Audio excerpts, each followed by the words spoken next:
الحمد لله نحمده ونستعينه ونستغفره ونؤمن به ونتوكل عليه ونتوب الى انفسنا ومن سيئات اعمالنا من يهده الله فلا مضل له ومن يضلل فلا هادي له واشهد ان لا اله الا الله وحده لا شريك له واشهد ان محمدا عبده ورسوله يا ايها الناس اتقوا ربكم الذي خلقكم من نفس واحده وخلق منها زوجها وبث منهما رجالا كثيرا ونساء واتقوا الله الذي تساءلون به والارحام ان الله كان عليكم رقيبا பேரன்பிற்கும் பெருமதிப்பிற்கும் உரிய எல்லாம் வல்ல ஏக வல்லவனின் நல்லடியார்களே, அல்ல வல்லநாயனின் பற்றவர் மன்னனையும் சாந்தியும் சமாதானமும் இறுதி தூதர் ஈருலக தலைவர் எம்பெருமானார் ரசூலுல்லாஹி ஸல்லல்லாஹு அலைஹி வஸல்லம் அவர்களிலும்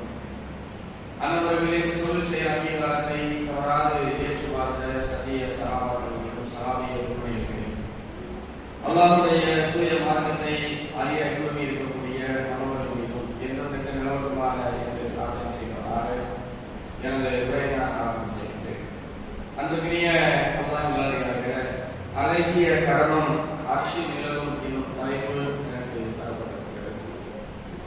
அல்லாஹ்வுடைய இந்த மார்க்கத்தில நாம் செய்கின்ற எந்த ஒரு நற்காரியமானாலும் அந்த காரியத்திற்கான முழு பிரதிபலனை நாளை மறுமையை எதிர்பார்த்து வாழுகின்ற சமூகமாக நாம் வாழ்ந்து வருகிறோம். நாம் செய்கின்ற எல்லா நற்காரியங்களுக்கும் மறுமை நாளில்தான் முழுமையான அதற்கான கூலிகள் வழங்கப்பட இருக்கிறது என்பது எல்லோருடைய நம்பிக்கையில் உள்ள ஒன்றுமாக இருக்கிறது. அந்த மறுமை நாளினுடைய கடுமையை பற்றி அல்லாஹ்வுடைய தூதர் அவர்கள் எந்த அளவுக்கு விவரிக்கிறார்கள் என்றால், அந்த நாளினுடைய நிகழ்வு மிக கடுமையானதாக இருக்கும். எவ்வளவு கடுமை என்பதை சொல்லுகின்ற பொழுது அல்லாஹ்வுடைய தூதர் அவர்கள் சொல்கிறார்கள், ஒரு பெண் அவள் பெற்றெடுத்த பிள்ளையை மறந்து விடுவாள், பாலக்கூடிய பிள்ளையை மறக்கக்கூடிய ஒரு சூழல் அந்த மறுமை நாளுடைய நிகழ்வில் நடைபெறும் என்று அல்லாஹ்வுடைய தூதர் அவர்கள் சொல்லுகின்ற செய்தியை பார்க்க முடியும்.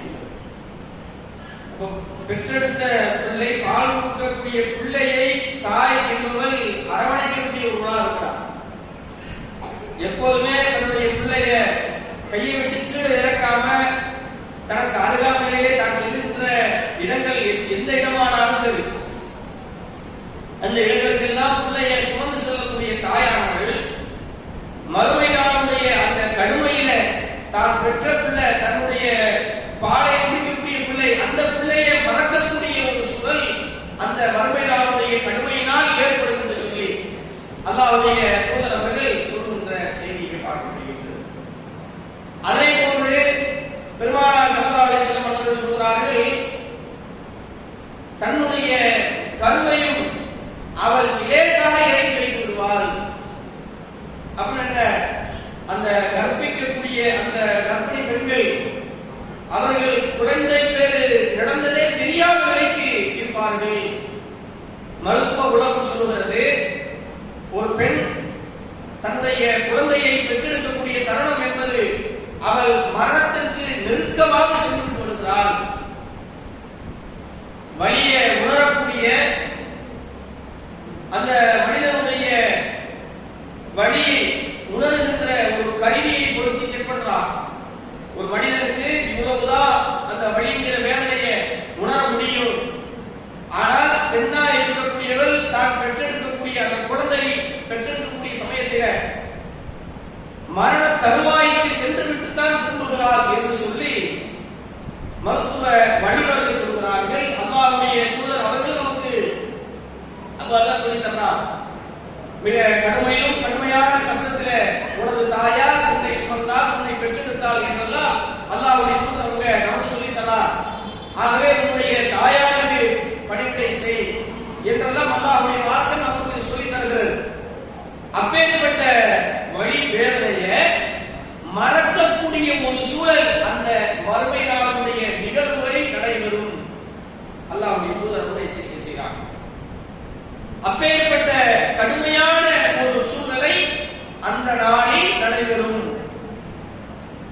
அதோடு மட்டுமல்லாது அந்த நாளிலே சில மனிதர்கள் வருவார்கள்.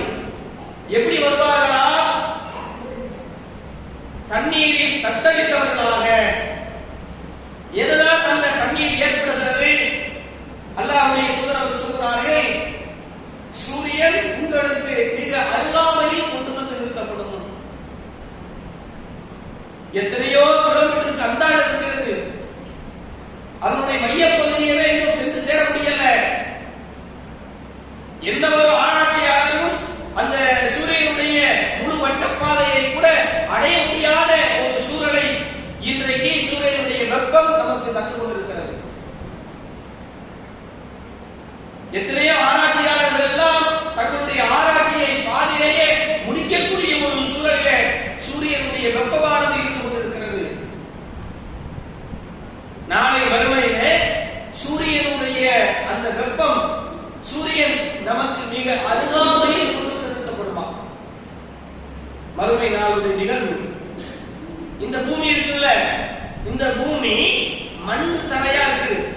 இப்ப இன்னைக்கு வெயிலுடைய பதிவு மிக அதிகமா இருந்தது. ஒரு 12 மணி சும்மா இருக்கு, வெறுங்காலோடு ரோட்ல நடந்து போக முடியாது. அதான் யதார்த்தமானது. வெயிலுடைய வெப்பம் அதிகமானதுனால அந்த ரோட்டினுடைய வெப்பமும் தாக்கமும் அதிகமா இருக்கு. நாளை வறுமை நாளில அல்லாஹ் என்ன செய்வானா? தரைய செம்பு தரைய மாத்திடுவான். தரை செம்பாக்கப்பட்டு சூரியன் மிக அருகாமையில கொண்டு வரப்பட்டு ரெண்டு பக்கமும் வெப்பம் கொடுத்தா நமது நிலைமை என்ன? கொஞ்சம் யோசிச்சு பாருங்க. இன்னும் அல்லாஹ்வுடைய தூதர் சொல்றார்கள், இந்த உலகத்தில் யாருக்காக நீங்கள் நேசம் கொண்டீர்களோ, பாசம் கொண்டீர்களோ, உங்களுடைய வாழ்நாளை முழுவதுமாக கழித்தீர்களோ, அவர்களை எல்லாம் விட்டு விரண்டு ஓடுகிறார். நம்முடைய பிள்ளைகள், நம்முடைய குடும்பத்தார், அவங்களுடைய முன்னேற்றம், அதற்காகத்தான் ஒரு ஆண்மகனும் பாடுபடுகிறார், பெண்ணா இருக்கிறவனும் பாடுபடுகிறார். காலையில எந்திரிக்கணும், கணவருக்கு சாப்பாடு செய்யணும், பிள்ளைங்களுக்கு ஸ்கூலுக்கு சாப்பாடு செய்யணும், அதன் பிறகு மத்தியான சாப்பாடு செய்யணும் என்று சொல்லி ரொட்டீனா ஓடிக்கொண்டே இருக்கிறீர்களா இல்லையா? எதனால ஓடுறோம்? நம்ம பிள்ளைகள் மீது, நம்ம குடும்பத்தார் மீது நம்ம கொண்டு இருந்த பிரியம், பாசம், நேசம். நம்ம பிள்ளைகளுக்கு இப்படி செய்யணும், அப்படி செய்யணும், அதை செய்யணும், இதை செய்யணும் என்கின்ற பிரியத்தின் காரணமா பெண்களாகி நீங்களும் கஷ்டப்படுறீங்க. ஆண்களாக இருக்கக்கூடியவங்க, என் பிள்ளையை எப்படியாவது உயர்ந்த நிலைக்கு, உயர்ந்த படிப்பு கொடுக்கணும், நான் கஷ்டப்பட்டது போல் என் பிள்ளை கஷ்டப்பட கூடாது என்று சொல்லி ஆண்களும் என்ன செய்யறாங்க? சக்திக்கு மீறிய எவ்வளவோ காரியங்களை எல்லாம் செய்து கொண்டிருக்கிறாங்க. அப்ப இப்படி எல்லாம் நாம் சிறுக சிறுக சேமித்த அந்த சொத்துகள், நம்முடைய குடும்பத்தார்கள், இவங்கள் எல்லாம் நாளை மறுமையில் வந்து நிற்பார்களா? அப்பொழுது மனிதனுடைய நிலை எவ்வாறு இருக்குமா? அல்லாஹ்விடத்தில் நாம் சொல்லுவோமா? எந்த பிள்ளைக்காக அரும்பாடுபட்டோமோ, ராப்பகலா கண்விழித்தோமோ, அந்த பிள்ளைகளுடைய முன்னேற்றத்திற்காக இவ்வளவெல்லாம் அரும்பாடுபட்டோமோ, அந்த பிள்ளைய பலியாக கொடுத்து விட்டு தன்னை தற்காத்துக் கொள்வதற்கு மனிதர்கள் உட்படுவார்களா? இப்பேற்பட்ட கடுமை நிறைந்த அந்த நாள், அந்த நாளிலே சில மனிதர்கள் எப்படி வருவார்கள் என்றால், தங்களுடைய பாவத்திற்கு தகுந்தால் போன்று, தாங்கள் செய்த நன்மைகளுக்கு தகுந்தால் போன்று தண்ணீரிலே நீந்தியவர்களாக, தத்தளித்தவர்களாக, இன்னும் சிலர் மூழ்கியவர்களாக வருவார்கள்.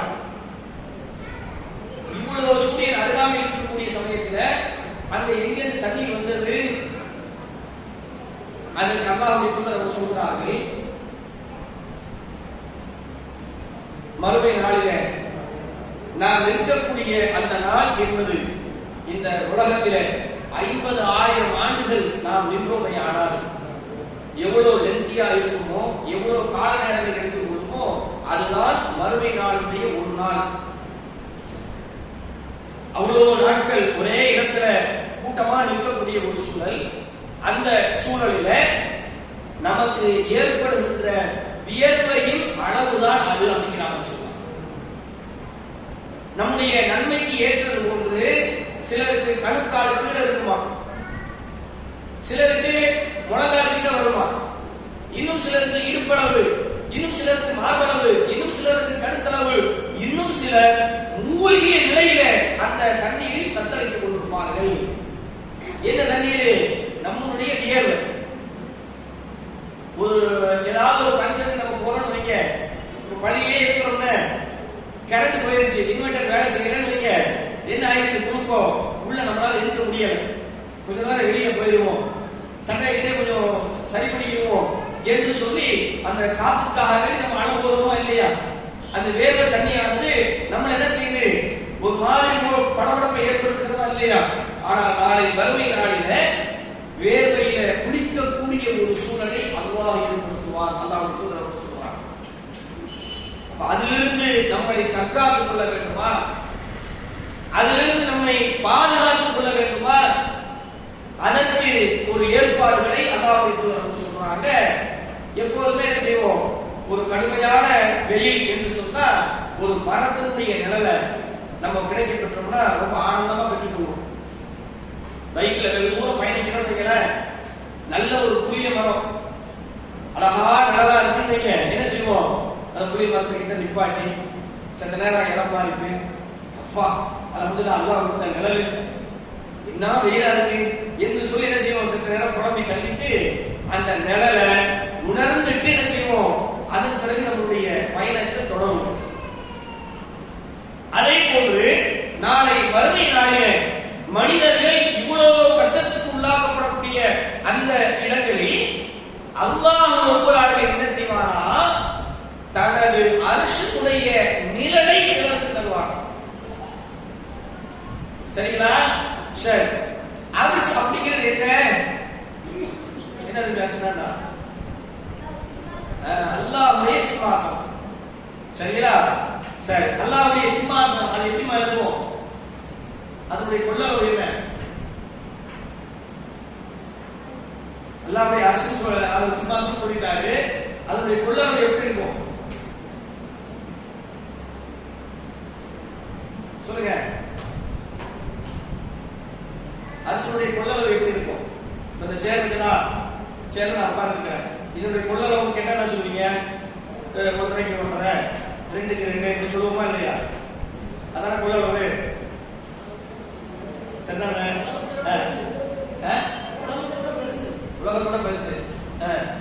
சரிங்களா? உலகத்தோட பெருசுங்களா? சொல்லுங்க. சரி, அவங்க சொன்ன சரியா இல்லையா? என்ன 20?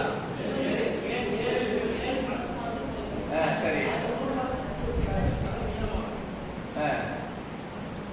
சரி. அல்லாஹ் தன்னுடைய அரிசை பற்றி அல்லாஹ்வுடைய தூதர் அவங்க சொல்றாங்க, வானம் பூமி இரண்டையும் அல்லாஹ்வுடைய அரிசுக்குள்ள அடக்கிடும். சரியா? வானம் பூமி, இதான் வானம் பூமின்னு வைக்கல, ஒரு வாரமத்துக்கு வச்சிடலாம். அல்லாஹ்வுடைய அரிசி அவ்வளோ பிரம்மாண்டமா இருக்குமா. சரிங்களா? அடுத்து ஜன்னத்துல் ஃபிர்தௌஸ் அப்படின்னு ஒரு சொர்க்கம் சொல்றாங்களா? அது என்ன சொர்க்கம்? உயர்ந்த சொர்க்கம். சரியா? எத்தனை படித்தரங்கள் இருக்கு சொர்க்கத்துல? 7. 100 படித்தரங்கள் இருக்கு. சரியா?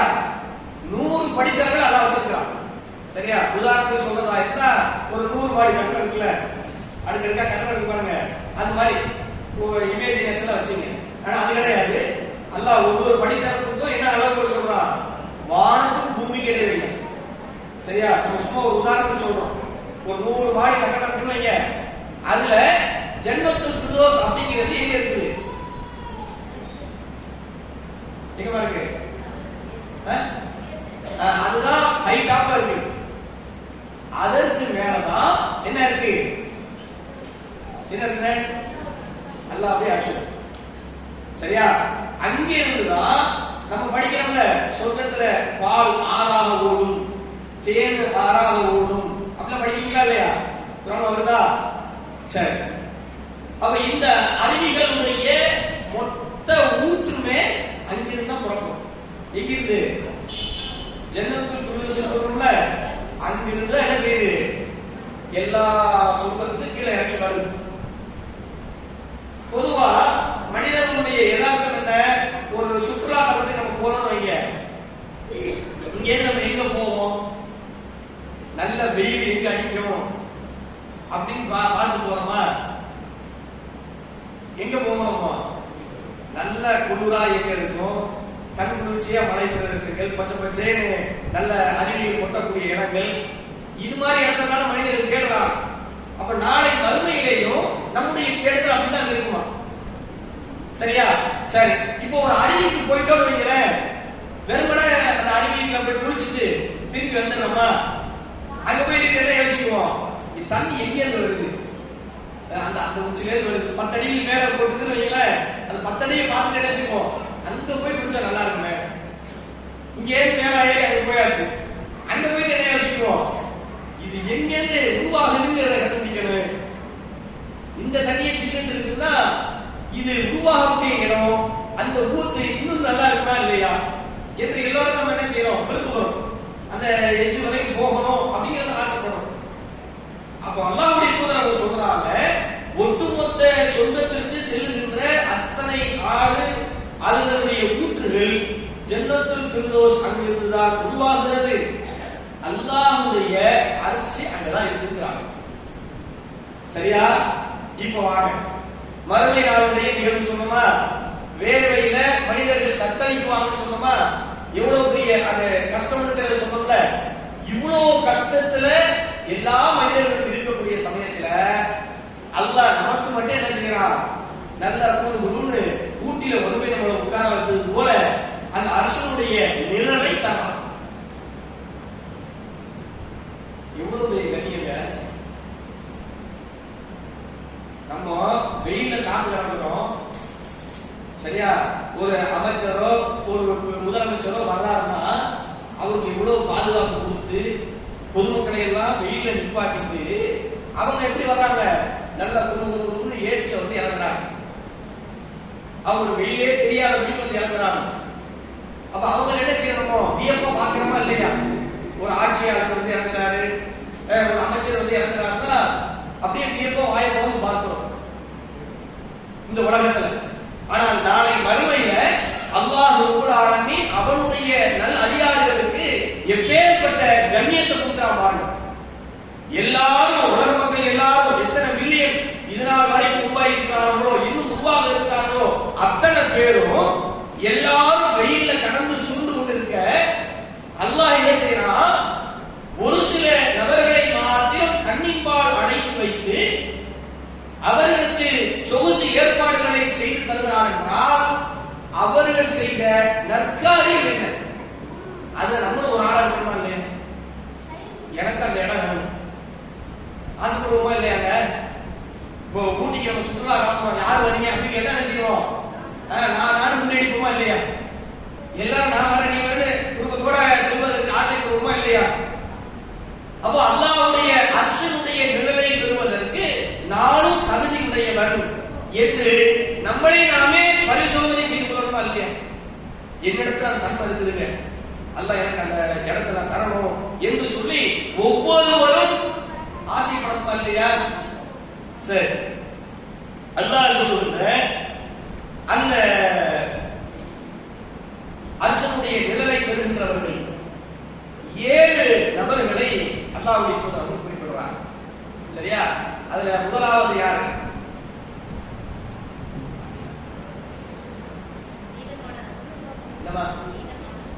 நீதமான அரசர். சரியா? ஒரு வழக்கு நம்ம இடத்தில் வருகிறது. சரியா? இப்ப நம்ம யாரும் அரசர் கிடையாது, நம்ம குடும்பத்துக்குள்ளேயே சின்ன சச்சரவுலாம் நடக்குமா இல்லையா? குடும்பத்துக்குள்ளேயே நடக்குவாங்க. நம்ம அண்ணன் பொண்டாட்டி அல்லது நம்மளுடைய தங்கச்சிக்கு அண்ணன் பொண்டாட்டி ஏதாவது பிரச்சனை ஆகும். சரியா? அவங்களுக்குள்ள ஒரு சுமூகமா நம்ம என்ன செய்யணும்? பேசி 2 பேரையுமே அவரை செய்த தவறையும் கண்டிக்கணும். அதே சமயம் 2 பேருக்குமே அநீதமும் செஞ்சிடக்கூடாது. அதுதான் நீதியை வழங்குறது. சரியா? ஒரு பக்கம் இப்படி என்ன செய்யக்கூடாது, மனைவி பக்கமா சாஞ்சிடக்கூடாது, தங்கச்சி அக்கா அவங்க பக்கம் சாத்தியக்கூடாது. அப்ப நீதியை வழங்கணும் அப்படின்னா எப்படி வழங்கணும்? ரெண்டு பேருடைய தவறை உணர்த்தி இவங்கள்ட்ட என்ன தவறு இருந்துச்சோ அதை இவங்கள்ட்ட சொல்லி அதை திருத்திக்கவும், அதே போல இவங்கள்ட்ட என்ன தவறு இருந்துச்சோ அதை சொல்லி இவங்களை திருத்திக்க சொல்லவும், இப்படி நம்ம என்ன செய்யணும்? நீதியோடு நேர்மையோடு நடந்து கொள்ளணும். அதோடு மட்டுமல்லாது நடக்கக்கூடிய நிகழ்வுகள் சரிங்களா, நம்முடைய குடும்பத்திலேயோ அல்லது பல நம்ம இருக்கக்கூடிய இடங்களிலேயோ நடக்கக்கூடிய நிகழ்வுகள் அநியாயமான ஒரு காரியம் நடைபெறுமே ஆனால் அந்த அநியாயத்துக்கு என்ன செய்யக்கூடாது? ஒரு காலம் நம்ம துணை போய் விடக்கூடாது.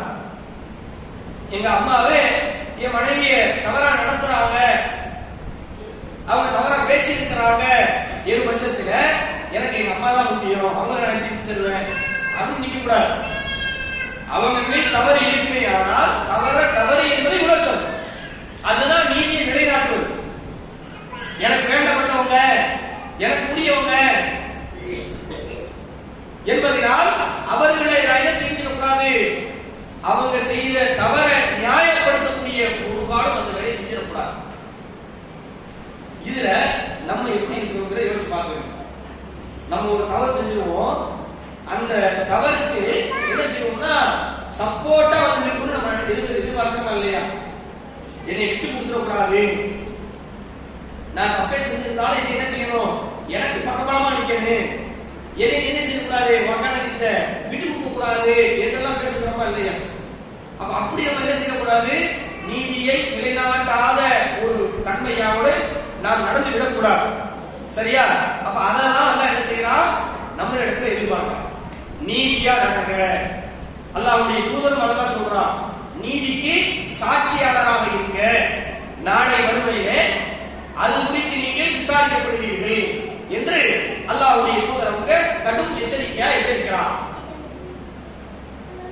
அப்போ நம்ம நீளமாக நடந்தோமே ஆனால் நாளை வறுமையிலே அல்லாஹ்விடத்தில இந்த அரசனுடைய நிழலை பெறுகின்ற வாய்ப்பு நமக்கு கிடைக்கப்படும். சரிங்களா? இது நம்ம உதாரணத்துக்கு சொன்ன செய்திகள் இதுதான். சரிங்களா? அனைத்து காரியங்களையும் நம்ம நீளமா நடக்கணும். ஒரு குறிப்பிட்ட காரியத்தை மட்டும் சொல்லல, அனைத்து காரியங்களையும் நம்ம என்ன செய்யணும்? நீளமா நடக்கணும். எந்த ஒரு நிகழ்வானாலுமே நான் சரியாக இருப்பேன், நீளமாக இருப்பேன், அநியாயம் செஞ்சிட மாட்டேன் என்ற ரீதியில நம்ம சரியாக நடைபெறணும். என்ன அளவுக்கு சொன்னா தமிழ்ல பழமொழி கூட சொல்லுவாங்க, ஊராவுக்கு நெய்யி மனைவி கை அப்படின்பா. அப்படின்னா என்ன பழமொழியா? ஊட்டு நெய்யை பயன்படுத்தும் போது என்ன செய்வாங்க? அந்த சின்ன ஸ்பூன் வச்சுக்கிட்டு கொஞ்சமா எடுத்து அப்படி கொஞ்சமா பயன்படுத்துவாங்க. அதே வெளியாட்கள் வீட்டுல போய் பயன்படுத்துறதா இருந்துச்சுன்னு வைங்களேன், என்ன செய்வாங்க? அப்படி கையை விட்டு குழைச்சு அள்ளி சாப்பிடு செஞ்சு செய்வோமா இல்லையா? இது அநீதம் தான். சரிங்களா? நம்ம வீட்டுல நம்ம எப்படி நடந்துக்கிறோமோ அதே போல அடுத்த வீட்டில் நடந்துக்கிறோம். சரியா? நீதம் என்றால் இதையெல்லாம் அதுல அடங்கி போகும். அப்போ அதுல நம்ம என்ன செய்யணும்? சரியாக இருக்கணும். அடுத்தது இரண்டாவது விஷயம் என்ன?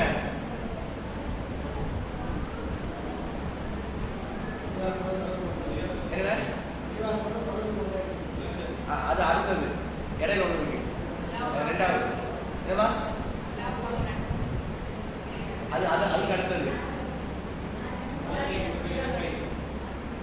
அது அதுக்கும் அடுத்தது.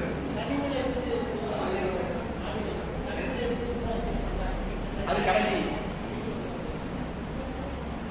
அல்லாஹ்வின் வணக்க வழிபாட்டில் ஊறிய இளைஞர். சரியா? இரண்டாவது அல்லாஹ்வின் வணக்க வழிபாட்டுல ஊறிய இளைஞர்கள். சரிங்களா? இப்ப நம்ம பிள்ளைகளை நம்ம உருவாக்குறோம்ல, எப்படி நம்ம உருவாக்கி இருக்கிறோம் அப்படிங்கறத தாய்மார்கள் நீங்க யோசிச்சு பாருங்க.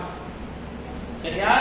இப்ப புதிதாக இஸ்லாத்துக்கு வர்றாங்கல்ல, அவங்க அவங்களுடைய பிள்ளைகளை எவ்வாறு உருவாக்குகிறார்கள் என்பதை பாருங்க. நடந்த ஒரு நிகழ்வை உங்களுக்கு முன் உதாரணமா சொல்றேன். 2006ஆம் ஆண்டு இஸ்லாமிய கல்லூரியில நாங்க போய் சேர்றோம். எங்களோட புதிதாக இஸ்லாத்தை ஏற்ற ஒரு சகோதரர் வர்றாரு. அப்ப 10ஆம் வகுப்பு முடிச்சிட்டு போகும். 10ஆம் வகுப்புல அந்த அந்த பையன் 480 மார்க், 500க்கு 480 மார்க் எடுத்திருக்கிறார். டிஸ்ட்ரிக்ட் லெவல்ல வந்திருக்கிறார். சரியா? அவரு புதிதாக இஸ்லாத்தை ஏற்றுக்கிறார். எப்படி? புத்தகங்கள் வழியாக அவங்களுடைய ஃப்ரெண்டுமாரு கொடுத்த தர்ஜுமாவை படிச்சுட்டு இஸ்லாத்தை ஏற்றுக்கிறார். ஏற்றுக்கிட்டதோடு நிறுத்திக் கொள்ளாம வீட்டுக்கு தெரியாம பள்ளிவாசல் வர்றார், வீட்டுக்கு தெரியாம நோன்பு வைக்கிறார், வீட்டுக்கு தெரியாம என்ன பல காரியங்கள் எல்லாம் செய்கிறார். ஆனா அவங்க வீட்டுல என்ன செய்யறாங்க? அத ஏற்றுக்கொள்ள மாட்டார். அவர் விரட்டி அடிக்கிறார். ஒரு கட்டத்துல என்ன ஆகுதுன்னா, வீட்டிலேயே நீ இருக்கக்கூடாது, வெளியில போ அப்படின்னு விரட்டிடுறாங்க. யாரு? நல்லா படிக்கக்கூடிய பிள்ளை. சரியா? நல்லா கவனிச்சுக்கோங்க. நல்லா படிக்கக்கூடிய பிள்ளைய அவருக்கு இது மாதிரி ஒரு சூழல். விரட்டப்படுறாரு. விரட்டப்பட்டதோட நம்ம பள்ளியில வந்து படுத்திருக்கிறார். சரியா? பள்ளியில இருக்கிறவரை அவரிடத்துல ஒரு தகவல் சொல்லப்படுகிறது. இது மாதிரி கடையநல்லூர்ல இஸ்லாமிய கல்லூரி இருக்கு, அங்க போய் படிச்சீங்கன்னு சொன்னா உங்களுடைய ஃபியூச்சர் நல்லா இருக்கும் அப்படின்னு சொல்லிட்டு ஒரு சகோதரர் சொல்லி கொடுக்குறார். அதை கேட்டுட்டு அங்கேருந்து கிளம்பி இஸ்லாமிய கல்லூரிக்கு வந்து சேர்ந்துக்கிறார். அவருக்கு அலிபே அது கூட தெரியாது. அந்த நிலைமையில தான் அவர் வர்றாரு. வந்து ஆரம்ப பாடத்திலிருந்து படிக்க ஆரம்பிக்கிறார். அல்லாஹ்வுடைய அருளால அந்த வகுப்புல அவர் தான் முதல் நிலையில் இருக்கிறார். எதுவரை? 4 ஆண்டு வகுப்பு, 4 ஆண்டு வரை அவர் தான் முன்னாடி இருக்கிறார். ஃபர்ஸ்ட் மார்க் சொல்லுவாங்கல்ல, அந்த ஃபர்ஸ்ட் மார்க்க முதல் வகுப்பில் இருந்து 4ஆம் வகுப்பு இறுதி ஆண்டு முடிக்கின்ற வரை அவர் தக்க வச்சுக்கிறார். சரிங்களா? இத நம்ம குடும்பத்தோடு ஒப்பிட்டு பாருங்க. நம்ம வீட்லயே ஒரு 10ஆம் கிளாஸ் பையன் இருக்கிறான், நீங்க நல்லா படிக்கிற பையனா இருக்கிறான். அவனை மதரசாவை வந்து சேர்க்கணும் அப்படிங்கிற எண்ணம் நமக்கு வருமா? ஒரு காலம் வராது. என்ன செய்வோம்? என் பிள்ளை மாவட்ட அளவுல ஃபர்ஸ்ட் வந்துட்டான், திருவண்ணாமலையே என் பிள்ளை தான் ஃபர்ஸ்ட். அது என்ன செய்வோம்? எல்லாருக்கும் பரப்புவோம் அந்த செய்தியை.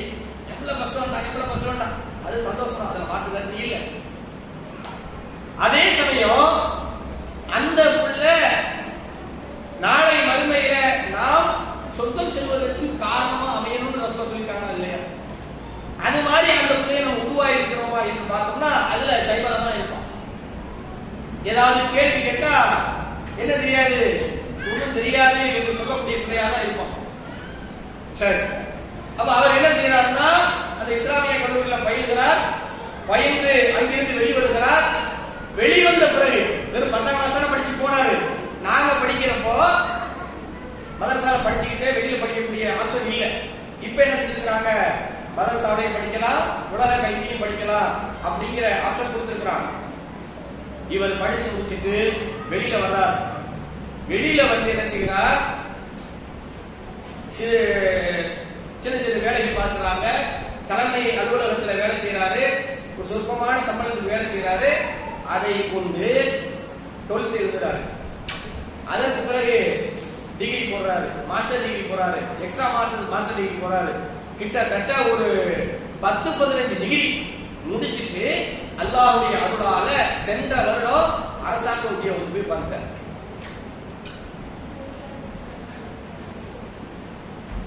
சரியா? அரசாங்க உத்தியோகத்துக்கு போய் உட்கார்ந்தாலும் அல்லாஹ்வுடைய மார்க்கத்தை பிறருக்கு போதிக்கக்கூடிய அந்த பணியை தொடர்ந்து கொண்டே இருக்கிறார். இன்றளவும் நம்முடைய திருமறை குர்ஆன் தர்ஜுமா இப்ப வெளியே வந்திருப்பாங்க, அந்த தர்ஜுமாவிலையும் அவர் பங்கெடுத்திருக்கிறாரு. மார்க்க விளக்க புத்தகங்கள், எண்ணற்ற புத்தகங்கள் வெளியே வந்திருப்பாங்க. எண்ணற்ற புத்தகங்களையும் வெளியிடக்கூடிய ஒரு வேலையும் அவர் செய்திருக்கிறார். அப்ப அல்லாஹ்வுடைய வணக்க வழிபாடு இணைந்திருக்கக்கூடிய இளைஞர் அப்படின்னு சொன்னா இதுதான் இணைந்திருக்கக்கூடிய இளைஞர். சரியா? நம்மளுடைய இலக்கு எதுவா இருக்குதுன்னா, இந்த உலகத்துல எனக்கு என்ன கிடைக்கும், என் பிள்ளை எப்படி உயர்வான், அரசாங்க உத்தியோகத்தை எப்படி போறது, அல்லது நல்ல ஒரு ஹையர் போஸ்டுக்கு போறதுக்கான வழி என்ன என்பதைத்தான் நாம் யோசித்துக் கொண்டிருக்கிறோமே ஒழிய, நம்ம பிள்ளைய நல்ல தக்குவாதாரியாக உருவாக்கணும், நாளை மறுமையில என்னுடைய பெற்றோரை சொர்க்கத்துக்கு கொண்டு போ என்று சொல்லி அல்லாஹ்விடத்திலே மன்றாடக்கூடிய பிள்ளையாக உருவாக்கணும் என்பது நம்மிடத்திலே குறைவாக தான் இருக்கிறது.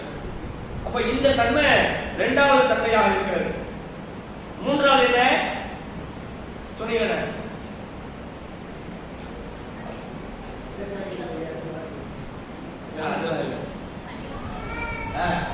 பள்ளிவாசலோடு தொடர்பு படுத்திய உள்ளம்.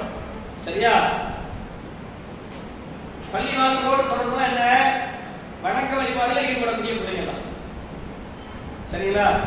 நம்முடைய பிள்ளைகளுடைய உருவாக்கம் எப்படி இருக்கணும்னு சொன்னா, பிள்ளைகளை காலையில ஸ்கூலுக்கு எழுப்பி பள்ளிக்கு அனுப்பக்கூடியவங்களா இருக்கும். சில பிள்ளைகள்லாம் வர்றாங்க, சின்ன சின்ன பிள்ளைகள்லாம் என்ன செய்யறாங்க, ஸ்கூலுக்கு வர்றாங்க, பார்க்க முடியுது. அப்ப அந்த மாதிரி ஒரு பழக்கத்தை தாய்மாரா இருக்கக்கூடிய நீங்க தான் உருவாக்கணும் பிள்ளைகள். நீங்களே எந்திரிக்கிறதுக்கு 9 மணி ஆச்சுன்னா பிள்ளை எப்படா எந்திரிப்பான்? 9 மணிக்கு தான் எந்திரிக்கும். நீங்க என்ன செய்யணும்? காலையில சுபுக்கே எந்திரிச்சு உட்கார்ந்து பிள்ளையை எழுப்பி பள்ளியில போய் தொழுதுட்டு வா. அத்தா அத்தா அவங்களே எழுப்பி, வீட்டுல உள்ளவங்களே எழுப்பி அத்தாவோட நீ என்ன செய்ய, பள்ளிக்கு போய் தொழுதுட்டு வா அனுப்பணும். ஸ்கூலுக்கு போயிட்டு வர்றாங்கன்னா லுகர் நேரம் வந்தா சாப்பாடை கொடுத்துட்டு போ, பள்ளியில போய் தொழுதுட்டு பள்ளிக்கூடத்துக்கு போ, ஸ்கூலுக்கு போ. அல்லது ஸ்கூல்ல அப்படி ஒரு வாய்ப்பு இல்லையா, ஸ்கூல்லயே என்ன செய்ய, சல்லாவை கொடுத்து நோம்பு நேரம் தான் இருக்கு, பிள்ளைங்க சாப்பாடு வர மாட்டாங்க, பள்ளிக்கூடத்துல இருப்பாங்க என்ற பட்சத்துல சல்லாவை கொடுத்து ஸ்கூல்லயே தொழு. அதுக்கான ஏற்பாடை ஸ்கூல்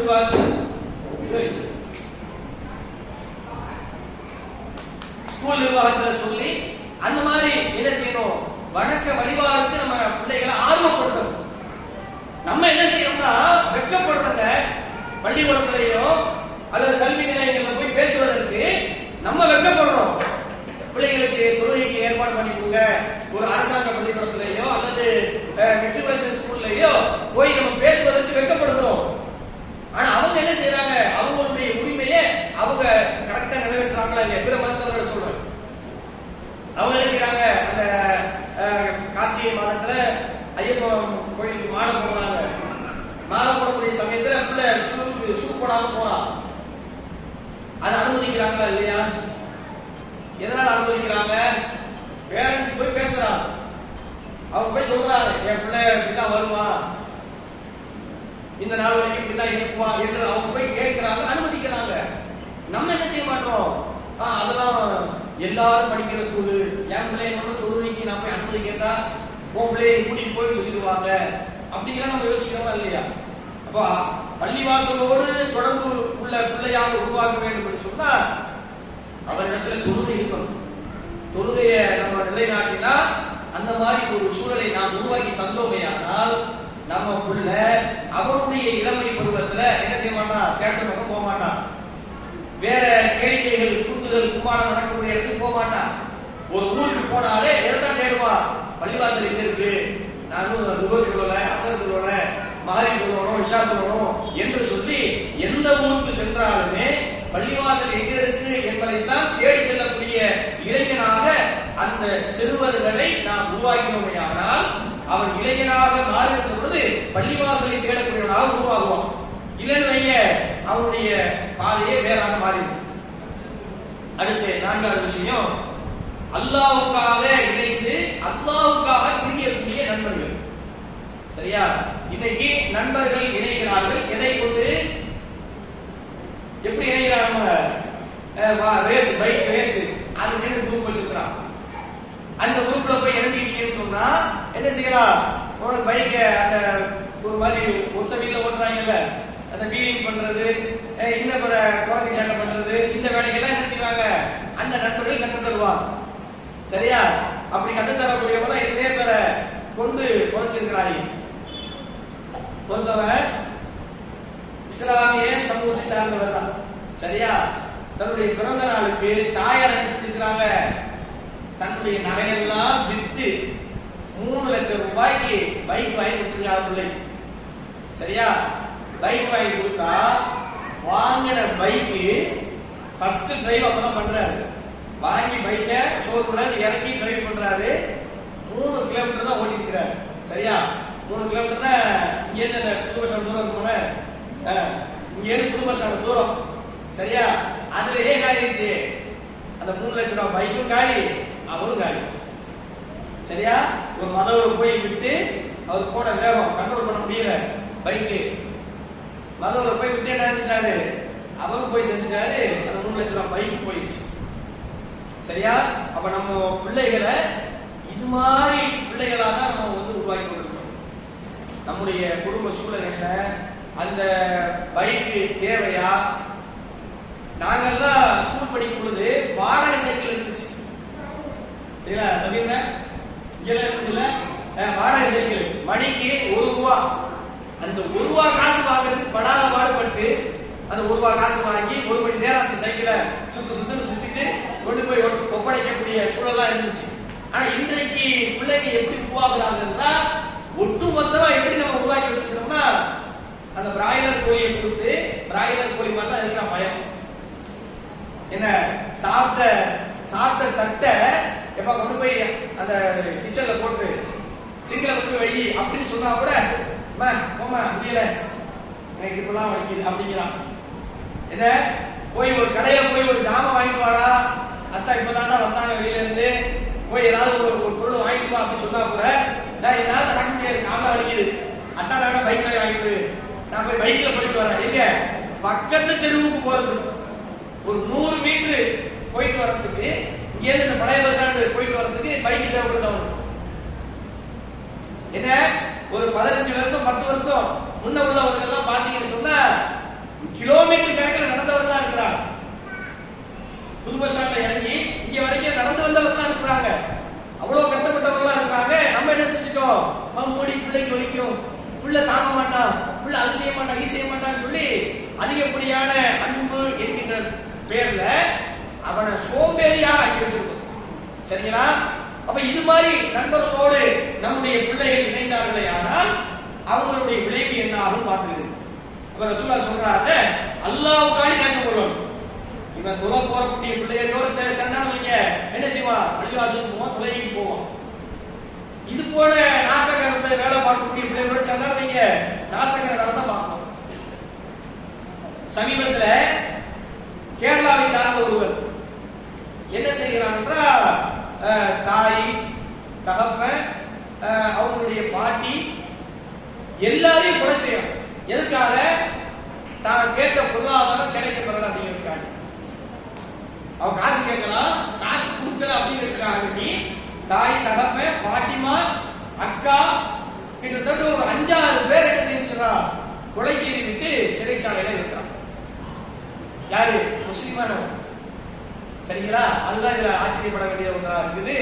அப்ப அந்த மாதிரி என்ன செஞ்சிடக்கூடாது, நம்முடைய பிள்ளைகளை உருவாக்கி தரக்கூடாது. அது போன்ற கல்சலைகளோட சேர்ந்த பிள்ளைகளாகவும் நம்மளுடைய பிள்ளைகளை ஆக்கிடக்கூடாது. அவனுடைய நேசமும் பாசமும் சரிங்களா அல்லாஹ்வுக்காக இருக்கணும். கொள்கையில உறுதியோடு இருக்கிறானா அவனோடு நிற்கக்கூடியவனா இருக்கணும். கொள்கையில பிசுறானா அவன் எனக்கு தேவையே இல்லை, அந்த நன்மை எனக்கு தேவையே இல்லை, தூக்கி எடுத்துட்டு வரக்கூடிய பிள்ளையா இருக்கும். தமிழ்ல ஒரு பழமொழி கூட சொல்லுவாங்க, பூவோடு சேர்ந்து நார் மணக்கும் அப்படின்பாங்க. நாருக்கு வாடையே கிடையாது. அது போது பார்த்தோம்னா எந்த ஒரு வாசமும் இருக்காது. பூ அதோடு சேர்வதனால என்ன ஆகுது, அந்த பூனுடைய மனமானது நாருக்கு போகிறது. அப்ப நம்முடைய பிள்ளைங்க பூக்களாக இருக்கக்கூடிய ஒரு காலம் என்ன செய்யக்கூடாது, நாராக ஆகிவிடக்கூடாது, நாற்றமாக ஆகிவிடக்கூடாது. அப்ப அதுல என்ன செய்யணுமோ கவனமாக இருக்க வேண்டும்.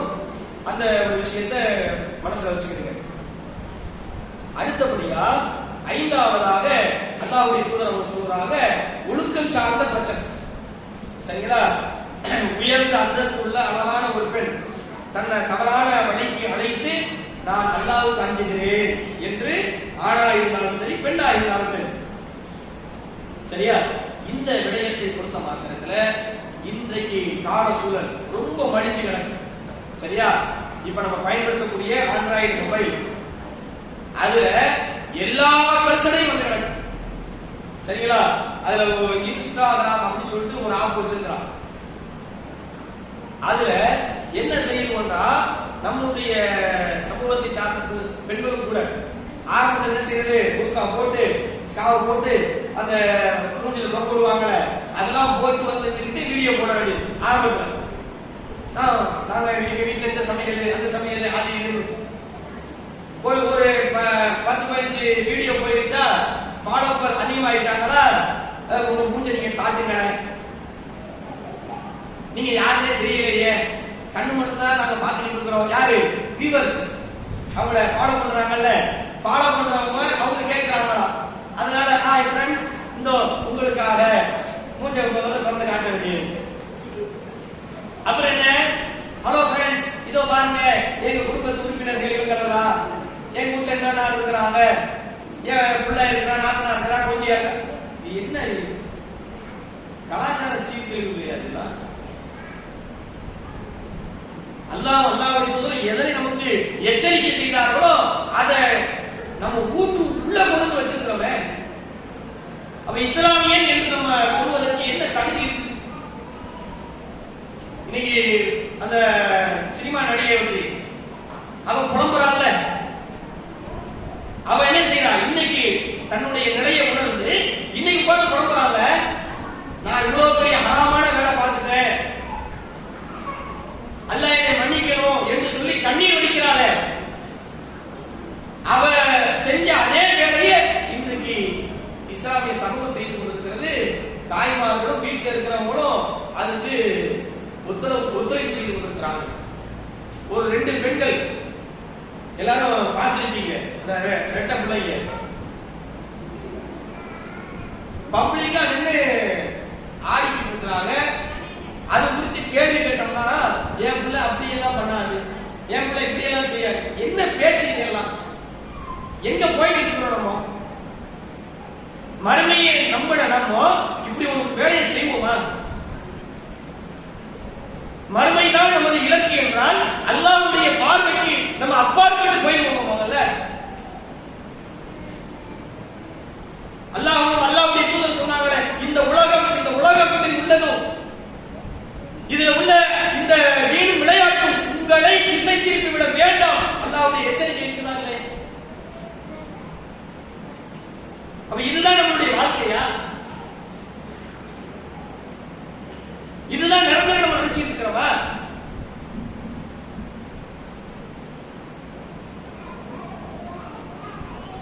ஒழுக்கக்கேடு என்று சொன்னா இது மட்டுமல்லங்க ஒழுக்கக்கேடு.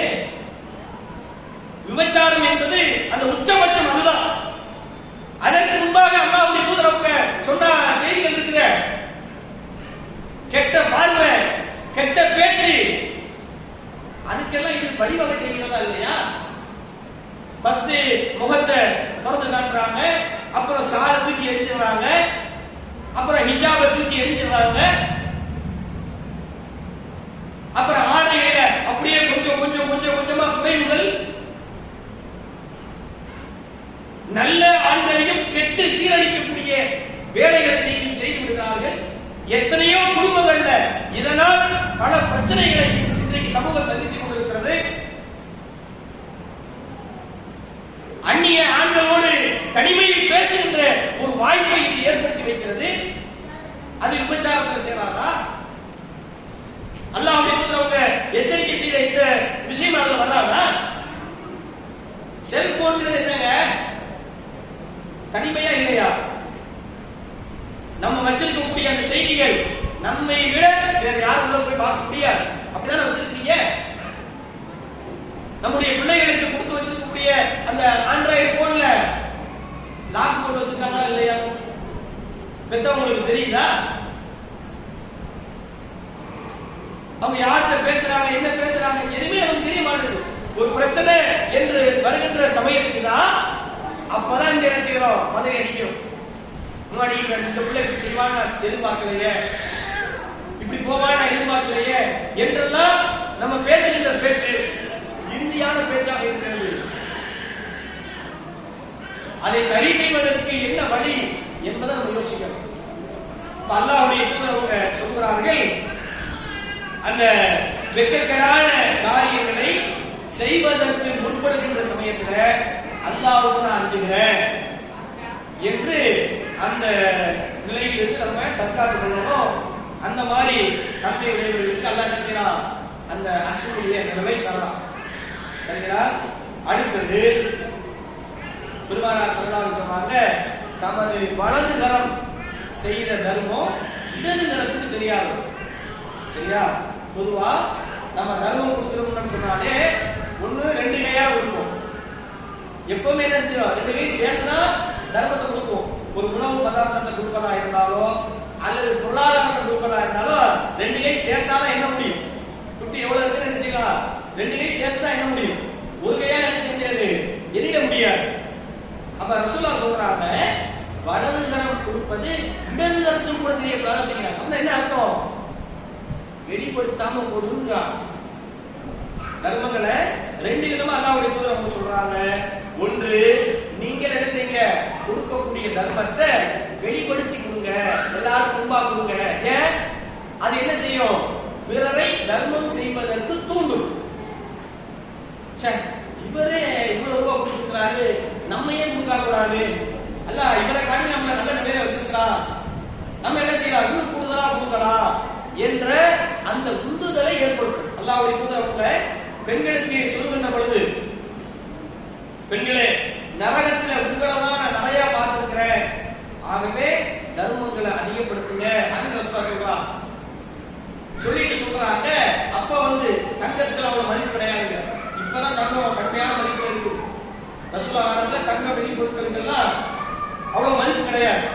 அப்போ சஹாபி பெண்மணிகள் என்ன செய்வாங்கன்னா, அணிகலன்களை கழட்டி கொடுப்பாங்க.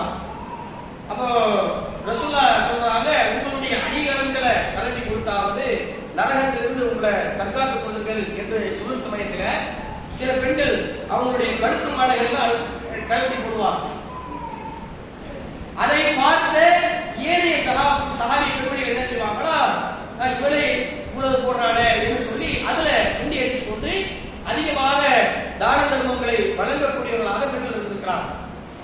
அப்ப அல்லாஹ்வுடைய தூதர் சொன்னதின் அடிப்படையில தர்மங்களை வெளிப்படையாக செய்ய சொல்லியிருக்கிறாங்க. அடுத்தவர்கள் தூண்டப்படணும் என்பதற்காக, பெருமைக்கு அல்ல. சரிங்களா?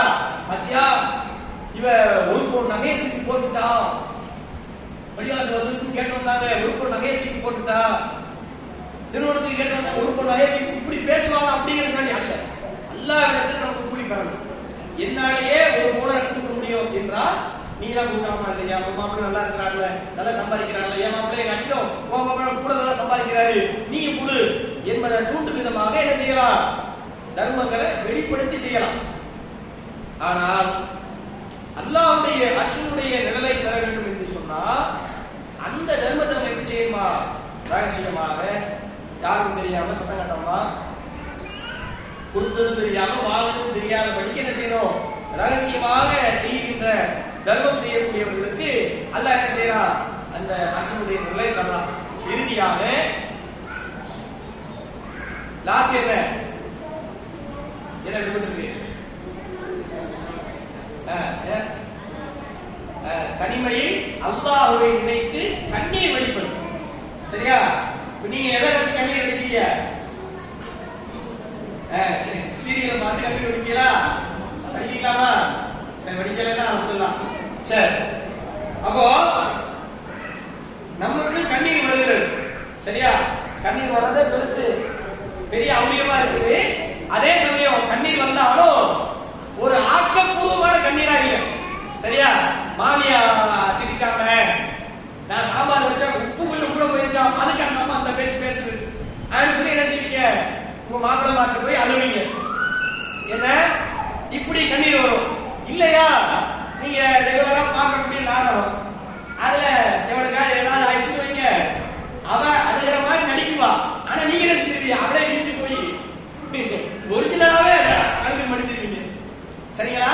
அப்ப நம்முடைய கண்ணீருக்கு அல்லாஹ்வுடைய மார்க்கத்துல வேலை உண்டு. சரிங்களா? ஏனைய மார்க்கங்கள கிடையாது. நம்முடைய கண்ணீருக்கு அல்லாஹ் என்ன செய்யறான்? மதிப்பை உயர்த்தி வச்சிருக்கான். அந்த கண்ணீரை வேஸ்ட் ஆக்காதீங்க. சரிங்களா? கலசனைக்காக வேண்டி கண்ணீர் வடிச்சிடாதீங்க. சரிங்களா? உங்களுடைய கஷ்டத்துக்காக கண்ணீர் வடிச்சிடாதீங்க. அல்லாஹ்வுக்காக நீங்கள் செய்த பாவத்தை நினைத்து நாளை மறுமையில அல்லாஹ் என்னை பிடிச்சான்னா எனது நிலை என்ன? நாளை மறுமையில அல்லாஹ் என்னை நரகத்துல போட்டுட்டான்னா அதனுடைய வேதனை என்னால தாங்க முடியாதே என்று நினைத்து கண்ணீர் வடிக்கக்கூடியவர்களுக்கு அல்லாஹ் என்ன செய்யறான்? அர்ஷுடைய நிழலை தர இருக்கான். சரிங்களா? அப்ப இந்த 7 தன்மை உடையவர்களுக்கு தான் அல்லாஹ் ரப்பல் ஆலமீன் அர்ஷுடைய நிழலை தர்றார். அந்த நிழல் பெறுகின்ற வாய்ப்பை வல்ல ரஹ்மான் நாம் அனைவருக்கும் தந்து முடிவானாக. இந்த செய்தியானது புகாரில 660வது செய்தியாக பதியப்பட்டிருக்கு. சரியா?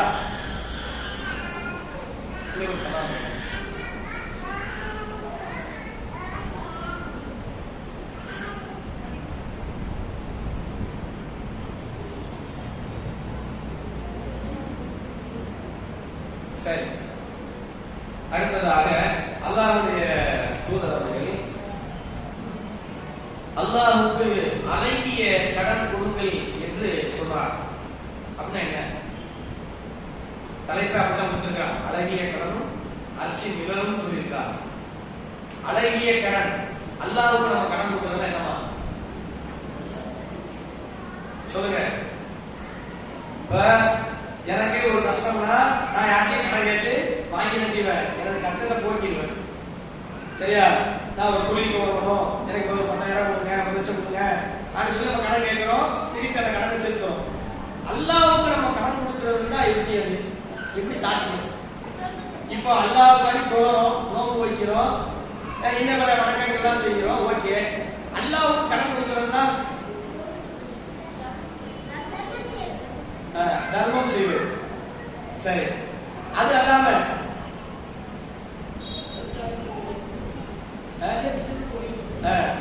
சரி, நம்ம பிறருக்கு செய்கின்ற அனைத்தையுமே அல்லாஹ் எப்படி பார்க்கிறான்னா தனக்கு வழங்கியதா பார்க்க. சரியா? நம்ம தர்மம் கொடுப்பதா இருந்தா எப்படி நம்ம தர்மம் கொடுப்போம்? நம்மளை விட அவர் கீழே அப்படி நினைச்சா கொடுக்குறோம். நான் வசதியா இருக்கிறேன், அவ கீழ் நிலையில இருக்கிறா, அதனால நான் என்ன செய்யறேன், இந்தா வச்சுக்க அப்படின்னு கொடுக்குறோம். அதெல்லாம் எதார்த்தம். என் வீட்டுல நல்ல சாப்பாடு, பிரியாணி என் வீட்டுல ஆக்கியிருக்கிறேன், காலையில சுட்ட தோசை கிடைக்குது, இந்தா எடுத்துட்டு போ, நீ சாப்பிடு. யாரு கொடுக்குறோம்? நம்ம வீட்டுல வேலை செய்யக்கூடியவங்களுக்கு, நம்மளை விட ஏழ்மை நிலையில உள்ளவங்களுக்கு நாம் கொடுப்பதா இருந்தா நம்ம பயன்படுத்திய, நமக்கு வேண்டாம் என்று நாம் ஒதுக்கிய அந்த பொருட்களை தான் யாருக்கு கொடுக்கிறோம்? நம்மளை விட கீழே உள்ளவங்களுக்கு வச்சுக்க கொடுக்கிறோம். அங்க என்ன செய்யணுமோ தாராளமாக வாரி வழங்கிடும். சரியா? அல்லாஹ்வுக்கு கொடுக்கக்கூடிய தர்மங்கள், அல்லாஹ்வுக்கு அழகிய கடன் நல்லா சொல்றாங்க. அப்படின்னா என்ன அர்த்தமா? நம்ம கொடுக்கக்கூடியது நம்மளை விட கீழே உள்ளவங்களுக்கு அல்ல. சரியா? அதெல்லாம் மனசுல வச்சுக்கோங்க.